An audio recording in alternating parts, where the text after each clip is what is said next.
dans les cieux silencieux, au-delà des étoiles visibles aux hommes, régnait une paix millénaire. Le royaume céleste, gouverné par le Très-Haut, était gardé par cet être de lumière, les archanges. Michel, Gabriel, Raphaël, Uriel, Raguel, Zadkiel et Jophiel, chacun portait une mission divine et une puissance unique. Depuis des siècles, ils veillaient sur les royaumes visibles et invisibles, n'intervenant que lorsque la création elle-même était menacée. Une nuit, un frisson parcourut les étoiles. Le trône divin s'illumina d'une clarté éclatante, et une volonté céleste s'éleva dans les hauteurs, brisant le silence éternel. Un ancien mal s'éveillait dans l'ombre du monde des hommes. Une entité scellée depuis l'aube des temps tentait de briser ses chaînes. L'équilibre de la création était en péril. Les 7 archanges se réunirent autour du trône, leur présence illuminant les cieux. Michel, le guerrier inflexible, ressentit une ancienne menace refaire surface. Il comprit que l'ombre enfermée lors de la Grande Guerre cherchait à revenir. Le nom d'Azaziel, le traître, traversa l'assemblée. Son influence rampait à nouveau dans les cœurs humains, affaiblissant les anciens sceaux. Gabriel, le messager, perçut l'anomalie.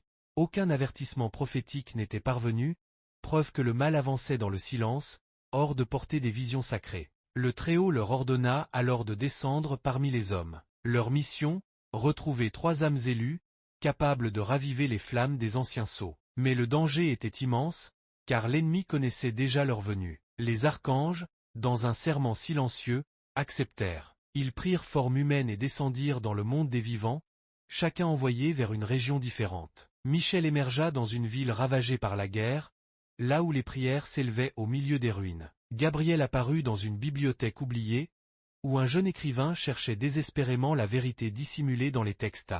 Raphaël se manifesta dans un hôpital de fortune, apportant espoir et soulagement là où les fièvres étranges emportaient les faibles. Mais aucun d'eux ne mesurait encore l'ampleur de leur tâche. Car Azaziel n'était pas seul. D'autres êtres déchus s'étaient éveillés dans l'ombre, dissimulés derrière les trônes des puissants, influençant souverains, scientifiques, prêtres et juges. Au même moment, sur le sommet d'une montagne oubliée, un homme vêtu de noir contemplait le ciel. Un rictus silencieux marquait son visage. Sous ses pieds, la roche se fissura, et une lumière noire, dense et vibrante, s'échappa des profondeurs.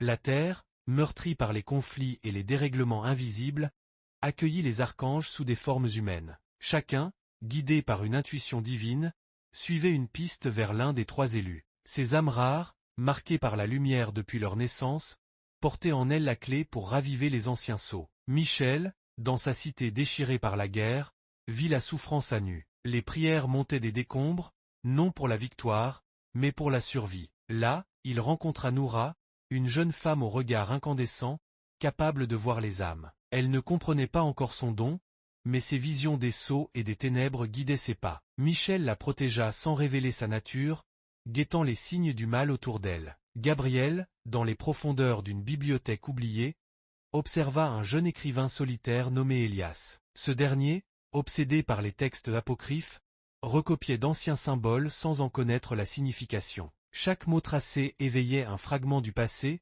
révélant peu à peu son lien avec le verbe primordial. Lorsqu'un fragment d'un ancien sceau apparut sur les pages, Gabriel sut qu'il avait trouvé le second élu. Raphaël, quant à lui, découvrit Amma, une guérisseuse silencieuse dans un village isolé frappé par une mystérieuse épidémie. Tandis que les médecins renonçaient, elle restait au chevet des mourants, priant et soignant. Raphaël sentit en elle le souffle de guérison, une force ancienne capable de purifier non seulement les corps, mais aussi les esprits. Il la guida en secret, éveillant sa mémoire enfouie. Mais ailleurs, l'ombre avançait. Azaziel, affaibli mais rusé, envoyait ses émissaires.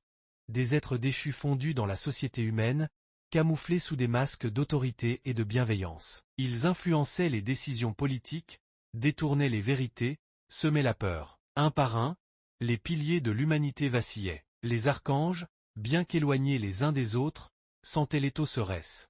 Les élus devaient être rassemblés. Mais le monde, divisé et méfiant, n'accueillerait pas aisément ce porteur de lumière. Déjà, des rumeurs circulaient. Des êtres étranges, des miracles inexpliqués, des présences qui dérangeaient. Et dans l'ombre, Azaziel préparait son retour. Au cœur d'un ancien sanctuaire oublié, il traçait les cercles de rupture. Chaque influence gagnée, chaque esprit corrompu, affaiblissait les sceaux. L'heure approchait. Le monde était à la croisée des chemins, sans encore savoir que la guerre invisible avait déjà commencé.